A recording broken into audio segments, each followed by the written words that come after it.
Hey guys, it's Mr. Ross. We are going to learn today about pedigree diagrams, which are a tool to help us do two things actually. Number one, they're going to help us determine whether a trait is a dominant or a recessive trait because sometimes you don't know. And then the second thing they're going to do is they're going to help us infer what the genotypes of the different individuals are. We've had problems with that where every single time we've had to tell you what their genotype is, but sometimes, like in real life, when you look at somebody and they have the dominant phenotype, you don't know what their genotype is because they could, for example, with letters A, they could be big A, or they could be big A, little a, and we wouldn't know. So if you really wanted to make some good predictions with the cross between that person and somebody else, you need to know their genotype. So pedigree diagrams are a tool to help that. All right, so this is a very simple example of a pedigree diagram. The first thing that you guys really need to know is when you see squares, they represent boys. Circles represent girls. In this case, if you connect a boy and a girl with a horizontal line, that means that they reproduced together. So this woman married this man. They had some kids. This is their first child, their oldest, which would be a girl in this case. And then they had 3 sons after that. Okay. The other thing that we're going to look at is people who are colored in. People who are colored in have this thing called the trait of interest. And every pedigree diagram focuses on just one trait at a time. So for this particular trait, let's just pretend that it's people who have, we'll say, no freckles. Okay. So the people here who are colored in have no freckles. All right. That means the other people, they do have freckles. So 3 people with freckles, 3 people who have no freckles. What we're going to take a look at here and determine is whether this trait, no freckles, is it dominant or is it recessive? Okay. The real easy way to do that is to find a family like we have right here where there are 2 parents who are different, or sorry, from each other, they're the same. Okay, so this parent has the same phenotype as this parent. They're both freckled. And then they have to have at least one kid that has the other phenotype. Okay, they actually have 3 kids who have the other phenotype. So 2 parents who are the same, 1 kid who is different. Okay, so now with this pedigree diagram, for us to determine whether they're dominant or recessive, what I like to do, it's kind of like a guess and check method. When you look at it, if a trait skips a generation, like there's nobody in this generation who has no freckles, that means that essentially this has to be a recessive trait. And here's how I know that. Let's pretend for just a moment that having freckles was recessive. So we'll do little f, little f, little f, little f, little f, little f. All of these people who have freckles would have had to be little f, little f.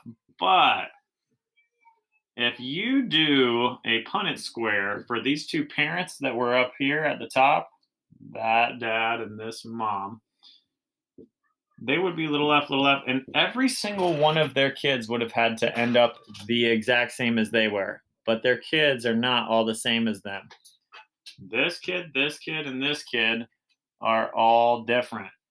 If we are, again, going with the idea that freckles, right here, here, and here, are recessive, then these people would have to have at least one big F.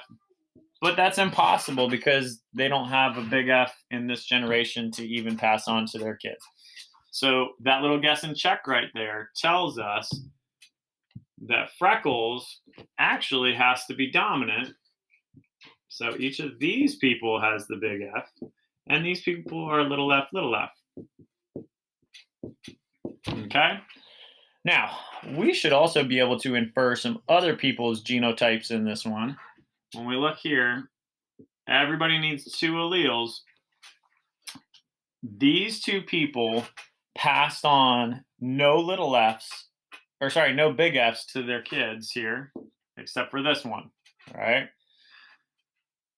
These kids had little f's. Where'd they get their little f's from? Well, they had to get one from mom. Okay, like that one. And then the other one had to come from dad. So these 2 parents are heterozygous. They have one big F, one little f, okay? Now, this kid over here, we actually don't know what their second allele is, and that's why you just leave this little blank here. Some people put question marks. I like the little blanks. Um, but that's one way that you can determine whether it's a dominant or a recessive trait. Okay, you do that little guess and check thing. And then we went through and we determined everybody's genotypes as well. Okay, we're going to do a practice problem here in just a second, and then we'll see if you can solve that one. Okay, so for this pedigree, we're going to be looking at the trait of tongue rolling. And just so you guys know, some of the different traits that we talk about, I'm not sure whether they're dominant or recessive. So if this one's totally wrong from what you find on the internet, that's fine. It's just an example. So what we have to do first is we have to determine whether the trait of interest, which are all the people colored in, is it dominant or is it recessive? Okay, so real quick on your own, you again want to look for a family where you have two parents who are the same and at least one kid that is different phenotype from them. And there should be one on here. Okay, see if you can find that family first of all. All right, you should have hopefully kind of clued in on this little family right here. Okay, that family has two parents who are the same as each other, but they have two kids actually in this case who are a different phenotype than them. So from these, you can do that guess and check, and you can figure out, all right, what is the dominant trait and what is the recessive trait? Okay, again, we said also the thing that skips that generation is the recessive trait. Okay, so what skips that generation right there for these two parents? Well, it's actually this. So is this dominant or recessive? This has to be recessive. Another way to do that is for you to kind of do that guess and check for the genotypes. We said, well, let's pretend that this is dominant, okay? And we're going to have big T blank, big T blank. And all these other people would be little t if tongue rolling is recessive. But then we said when we do a Punnett square, if we did little t crossed with little t, every single kid's going to end up little t, which is the exact same as the parents. But we have two kids who are different, so that cannot work. So we would go back and we would say, nope, this has to be a dominant trait in this case. So these people are big T, not sure what the other allele is. And these people are the little t.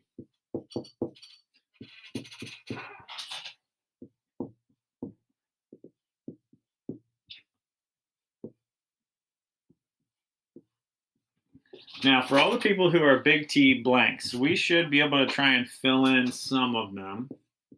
Okay? So take a second and pause the video. And I want you to determine what other allele they have. So are a bunch of these people big T, or are they big T, little t? Pause the video, see if you can figure that out.